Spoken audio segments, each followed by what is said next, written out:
Hi, good morning, everybody. This is my topic, Internet of the Policy. I tried to make everybody in line, so I added 3 new slides just this morning.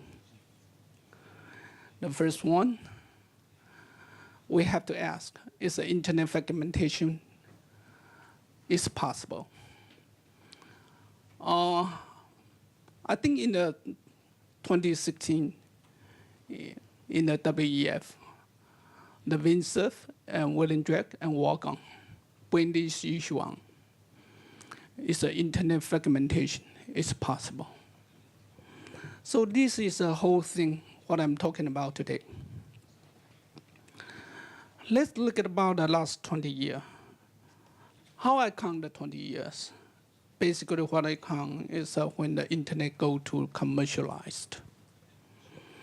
Actually, internet started very early days from 1969. But I didn't count from 1969. I actually count from commercialized. This is very interesting early talk by the Willendrek, Windsurf, and Walcon. Look at the real words, what do you say? From technical standpoint, the original shared vision of the guiding the internet development was every device on the internet should be able to exchange the data packet with any other devices that was willing to receive it. That is a reason why the internet grows so fast. Because any devices you connect to the internet, if you want to receive the data packet exchange, it can be happen very simple in an easy way. Another comment actually given by the Professor Milton Mueller in his book, although this book is very different to the previous one, the report. The book called Where the Internet Fragment. The Milton Mueller actually copied a word given by Chaucer. It's an imply of the pure free trade in information service, a globalized market unprotected by customer checkpoint or tarify. In a unified and unfragmented space, any entrepreneur with a new idea can make the world their marketplace. Just like Line, if they want to bring up the services, they can, even if they don't have a branch in some country, the people can download the app and make the data exchange with any devices. That usually what we thought about is quite natural in the internet. But in the last almost 5 or 10 years, the policy changed the internet. That is the main topic I'm going to talk today. This is what we see, the global internet population and penetration rate. You know, from 1999, well, from 1993 till now, the penetration rate is almost 46%. But if you look at the mobile phone, the growth rate is much faster. Right now, in the worldwide, almost 7 billion of the worldwide population have a more smartphone. And smartphone help the internet penetration and help the internet reach everybody on the earth. It looked like a good news. Now I try to tell a little bit, it's related to the previous 2 speakers, talking about data protection, talking about privacy, talking about the security and trust. In the early days, the internet, you have a sender, you have a receiver. In the middle, they call it a mediator. I can tell you what is a mediator like a telco, like ISP, can be a computing center in your company. can be the computing service center in the university. They are the mediator. In some of the company, the computing center do not accept any data package to exchange because for company security reason. For example, you have a DDoS attack in the DNS. The DNS services will be do something to not accept the interrupt, sending the data package into your DNS. Or there is some spam mail sent to your company, the computing center will stop that. Similar thing, some of the child pornography, then by the national law, the ISP will stop it. So that's not all the data package can exchange freely. So that's what I mean is a mediator. But today, the mediator play even further. Thinking about it, they take a very extreme case. Look at China.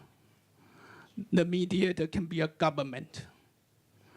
When mediator is a government, you have to be very careful because there is a big difference. Okay, so what is the problem of the sender and receiver? Sender can be Google, Facebook, just like the two previous speakers saying. The sender and receiver, they can do many things. If a hacker will deliver a harmful message to you, and you can receive it or you can reject it. Sender can try to damage the mediator, such as the DNS, DDoS attack. DDoS attack, basically that message is illegal based on the internet change. So they can send the damage to the mediator, to the DNS, crash it. And then nobody can access Amazon or whatever. Sender and receiver can also do a very funny thing, just like the previous speaker in the Intertrust say. The Facebook, correct, making the money from the advertisement. Facebook not the first one. The first one is a Yahoo. In the internet, there is two different types of company. One type of company is almost more than 95% of the income from advertisement, like Google, like Yahoo, like Facebook.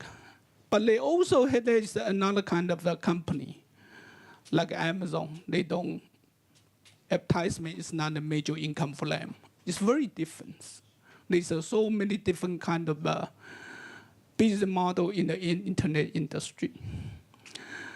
So they can collect the personal data and even sometimes violate the law or human rights. So who they are, the sender and receiver can be an individual. Usually we have a very good name called hacker. Can be a private sector. Just the most famous name, whatever, from Google, Facebook, Yahoo.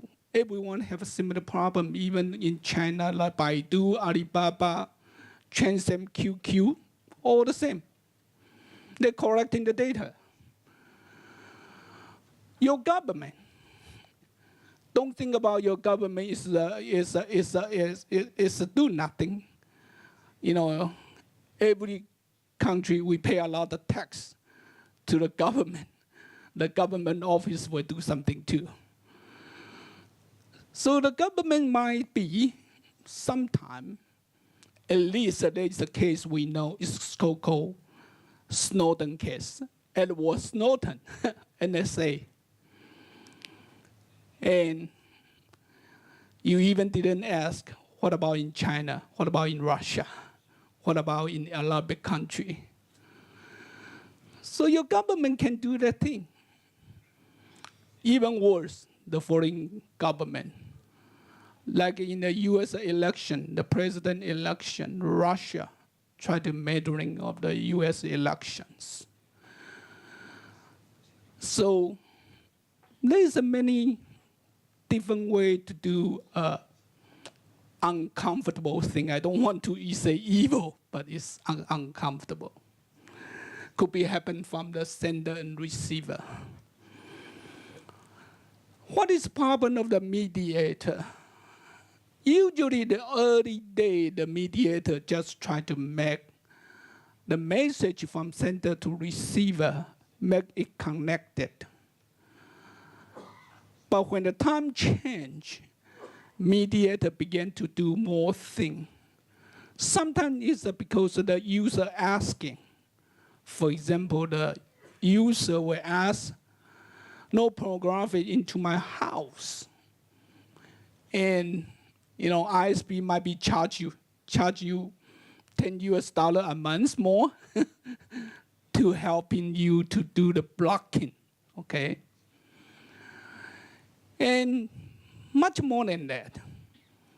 Like, for example, I'm saying DDoS, because pornography, so you are asking the mediator help you to block. Or some business practice, they want you to stop the cybercrime. And sometimes the sender violates the law. Then you make a phone call to the call center of Facebook, Google, YouTube. Say this is violating intellectual property, take it down. So mediator began to do many things, much complex than you ever thought about. In business operation, one of the famous one is the network neutrality. I'm the board member of the telco. We don't like the network neutrality at all, you know that. We want to charge more money. But for the internet industry, network neutrality is kind of serious things. And of course, for the human rights, they even worse. So in the business operation, then the mediator, we're going to do many things, collecting the data. It's not just in the internet time. For any telco company, you have a kind of responsibility to collecting the data. When you buy a service from telco, while they're asking your personal data, sometimes it's because of government regulation request. So they have a lot of data is collected.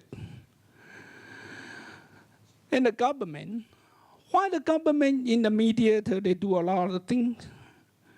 You're thinking about that, particularly in some of the Islam country.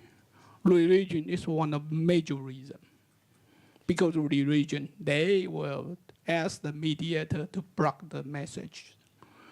That is not comfortable for the Islam peoples. Political reason, taxation, data protection, the GDPR and the two speakers just talking about.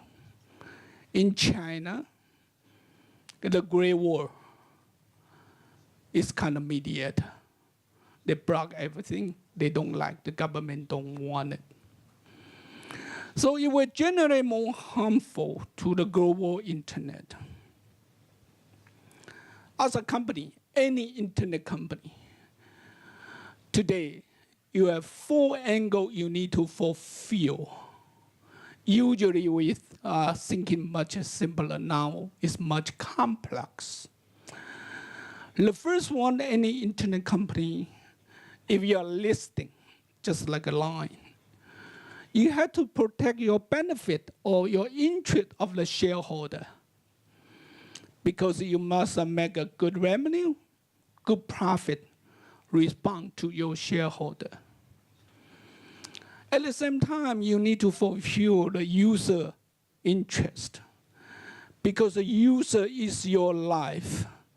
User make your company make profit.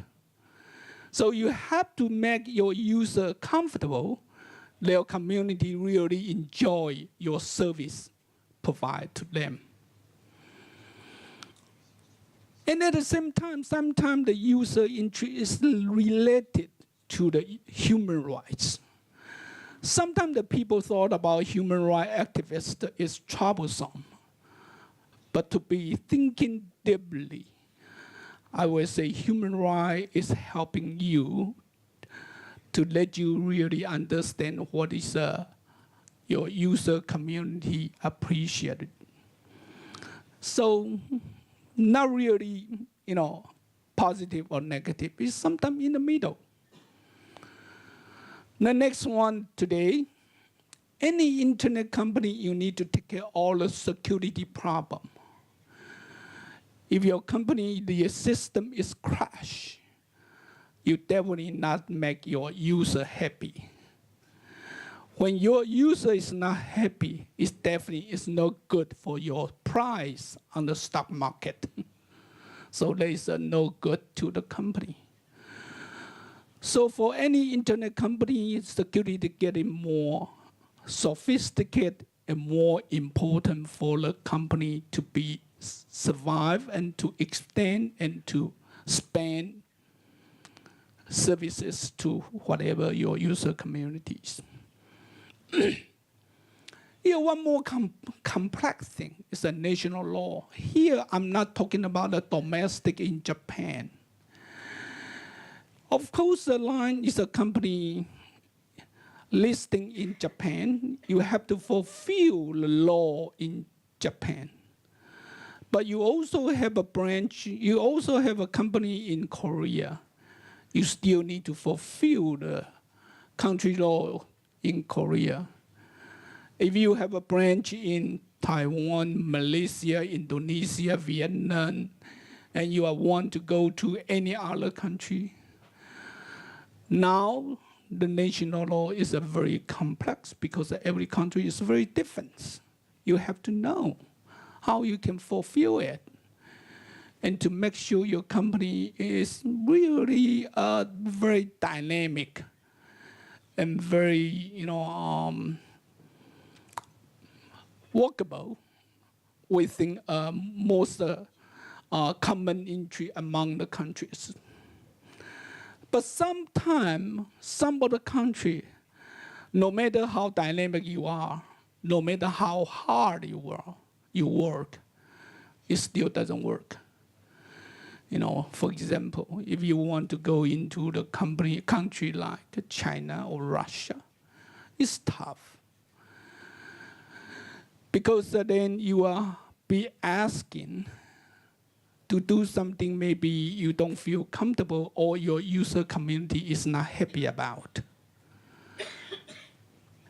For example, maybe the government will ask you to share your data to the governments. And if your user understand, heard that, knew that, then you lose the trust between the company to your user community. And eventually you will have trouble in your business. And then, of course, it's not good to your shareholder.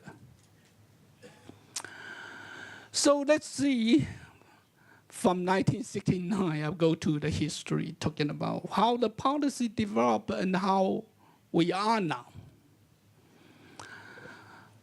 We know 1969 is a DARPA started internet project. In 1974, there's a very important year. The internet is in operation. 1986 is one organization, one very important internet standard organization called IETF. It's the first meeting happened. The IETF actually developing a very interesting mechanism which is operated right now in most of the internet governance meeting or organizations. That is a couple of things. First, open, transparency, bottom-up consensus process. So in the IETF, all IFC, you have to open to everybody. Anybody can make a comment about it. You have to be transparent to what you are talking about. You have to demonstrate your IFC is walkable. Remember, IETF is engineer. There is one famous sentence engineers say. Engineers say, the scientists make the thing possible, but we engineer, we make the thing walkable. Remember, there's a difference, possible and walkable. IETF is very proud to be an engineer to make things walkable. So they always go through the consensus process. Then go on, we know in the 1994, the Yahoo is listing and began to making the money from commercial is by advertisements. 1998, the ICANN established the first year.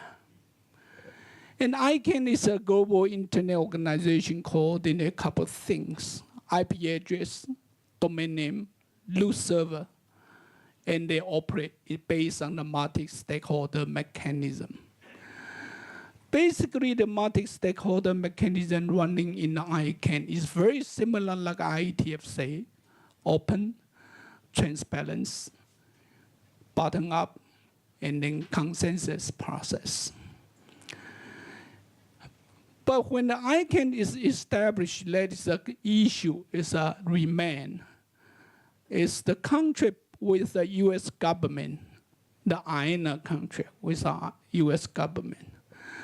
So ICANN began to be the focus of the many internet governance focused debate.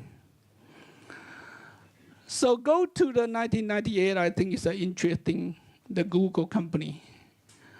Now the people began to figure out what is the so-called is the domination, or another word is called monopoly. And Google have a position called Chief Policy Officer. Very interesting position in a company. 1998, GDPR is not the first data protection law. Actually, in the 1998, the OECD have a called Data Protection Directive. Eventually, this data protection directive go to the law. Original is only in the European, have a data protection law. Eventually, they push to the APEC. So in Asia Pacific, many countries have a data protection law. From Korea, from Japan, from Taiwan, Singapore, Hong Kong, everywhere began to have a data protection law. It came from 1998. So data protection is not new. It's a 1994 already, we have that. Then we go to the 2003. There's an interesting in the United Nations. The first time that geopolitics, the United Nations began to figure out what is the internet going to happen to them.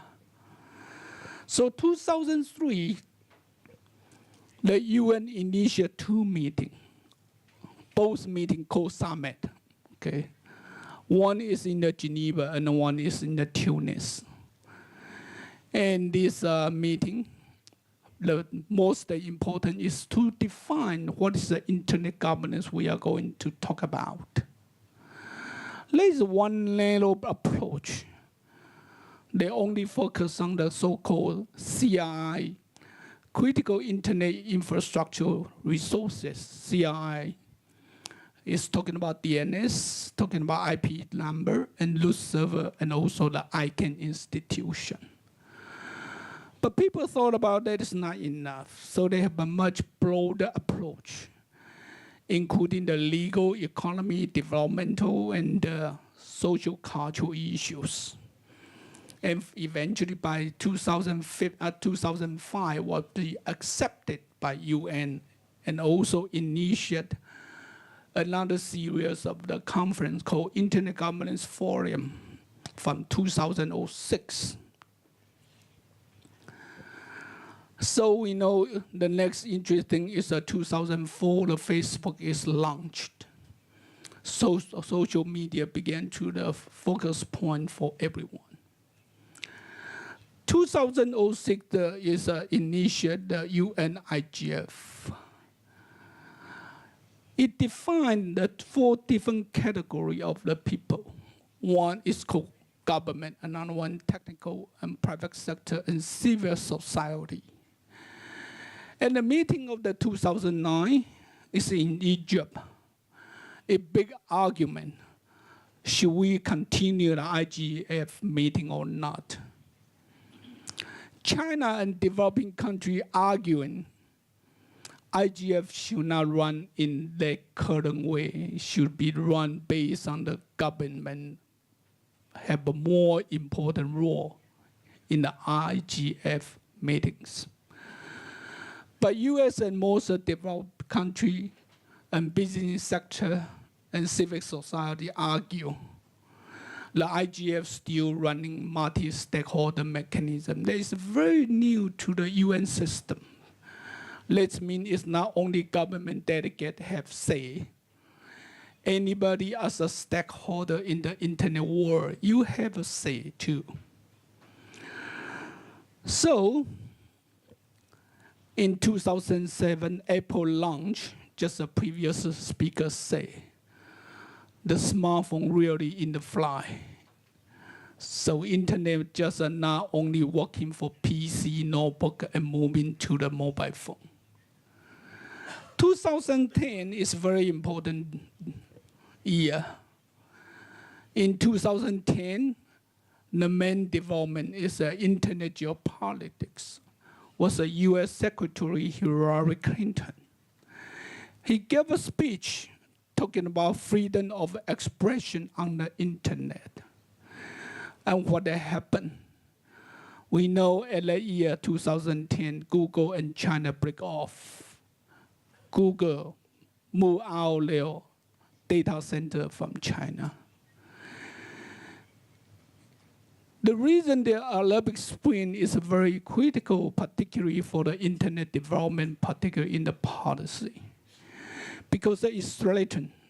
Many governments are surviving or stabilities.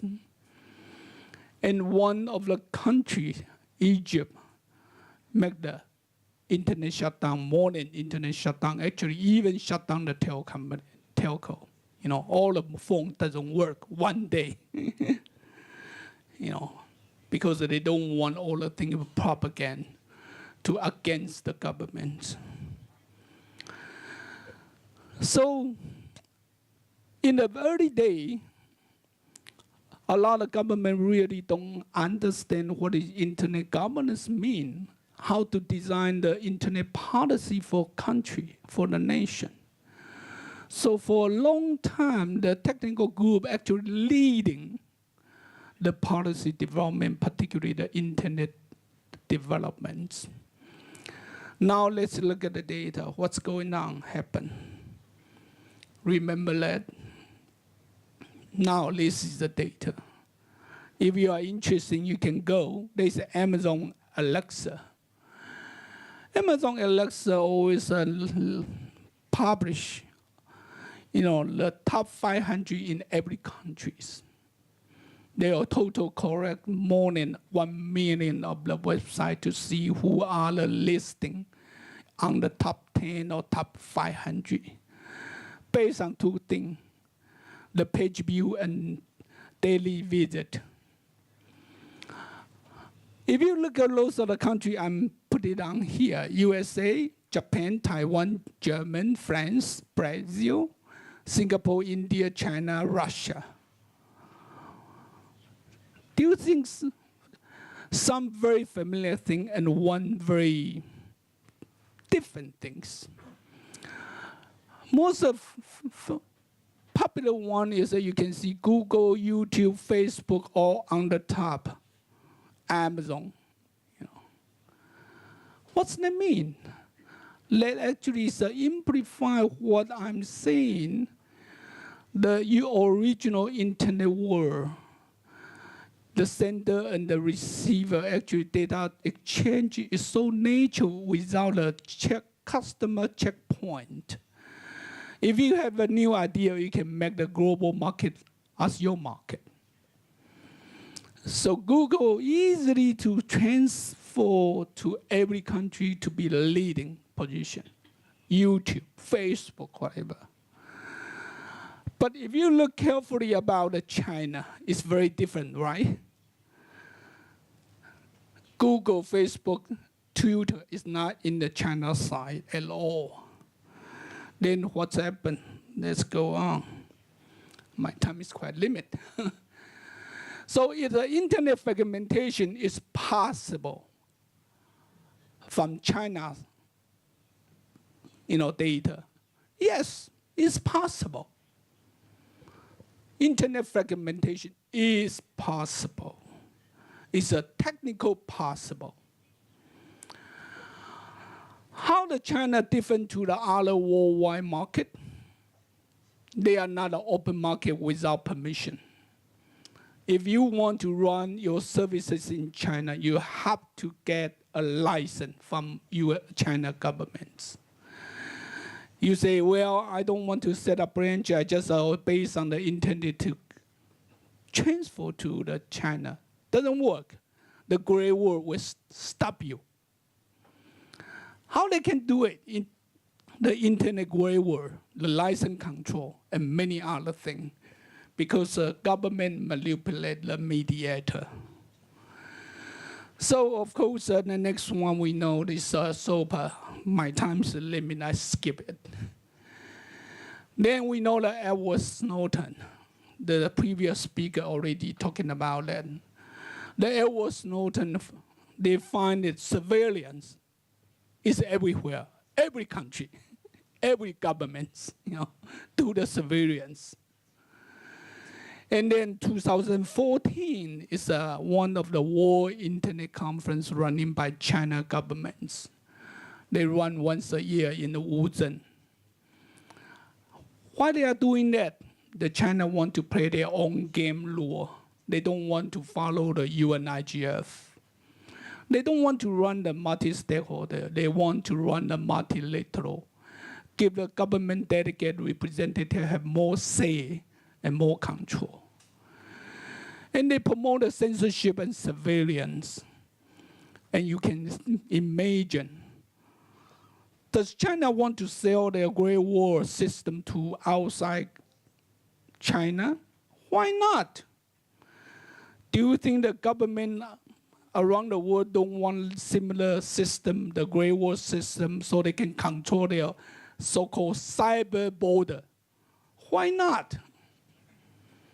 If that is good for my control power of the leader, so that is going to be happen. The internet will be very different when that happens. And the Great Wall is work in the 4 different types. The first layer is by domain name IP, and then go to the keyword censorship, and then go to VPN, and then go to, you have to buy the VPN from government offer. So 2014, I skipped that the US government transit the INA ownership to ICANN. 2016 is a very important, it's a DDoS attack on DYN. Everybody know the DDoS and DNS is a very fragile. Internet is not that stable, it's quite fragile. 2016, I don't need to repeat, the previous speakers speak much better than I do, And 2017, interesting, look at that. China built the world's biggest camera surveillance network, plus AI. If you watch the BBC report, the reporter just make a picture, 7 minutes, he was surrounded by police. He get caught, 7 minutes. So total surveillance exists. 2018 is much more than that. It's social credit system. China developing the social credit system to get every citizen have a credit. And such credit can tell you, you cannot buy the bus ticket, you cannot buy the train ticket, you cannot get on the plane. That is a so-called social credit system with AI help. So watch out, artificial intelligence is coming. And when I was studying in college, artificial intelligence is my major. Eventually, you will find that AI can be very evil too. So internet fragmentation is possible. Yes, it's possible, and could be worse. So the last one, I don't need to repeat the previous speaker. Actually, talk much better than I do. Is Facebook is testimony in the U.S. Congress. So here I try to end up. This just happened last week.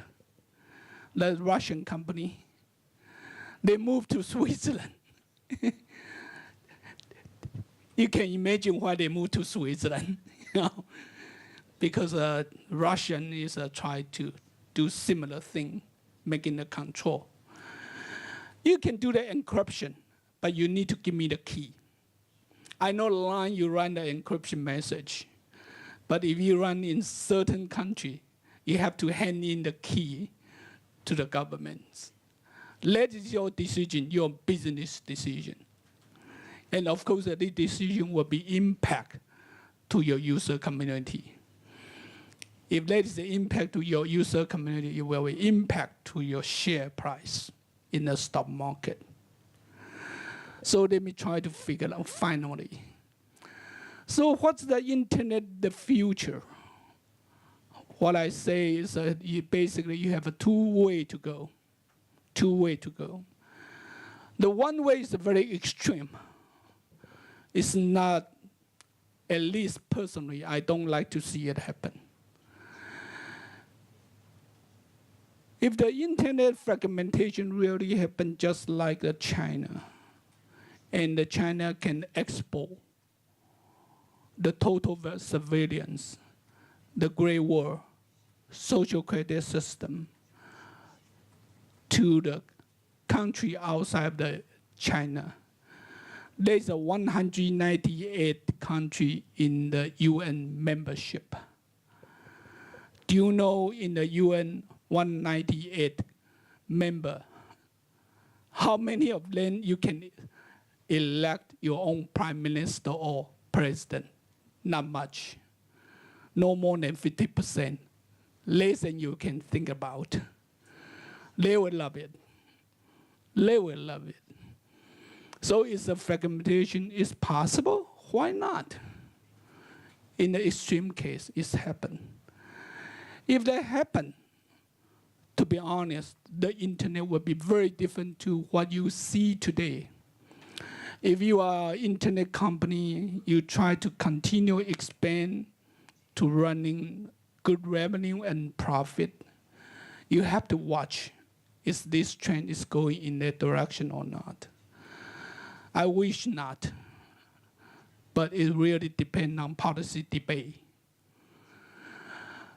Another possibility is just like the previous speaker talking about the GDPR. Some people say GDPR is kind of overkill the data protection law for small company. For big company, might be easier. They have resources.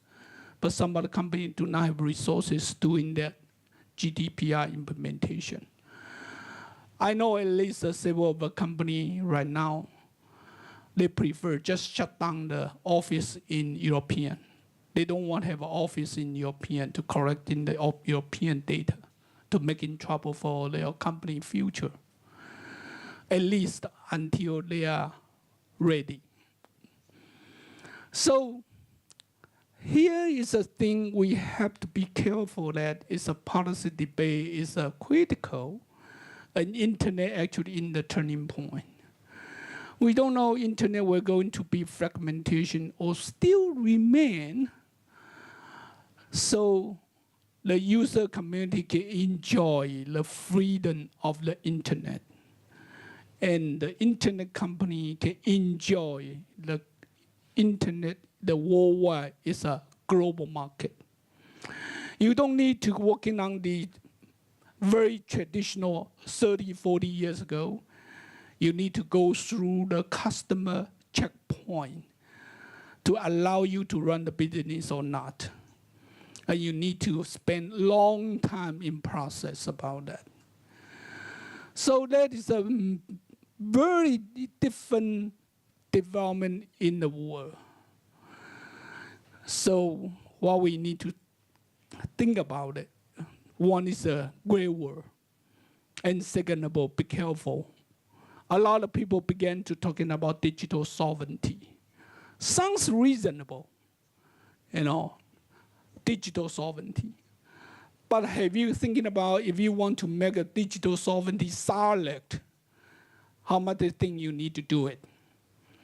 And is that is really good to the public interest? Not only domestic, also globally, it's a public interest. And based on the digital sovereignty, they go to the next station.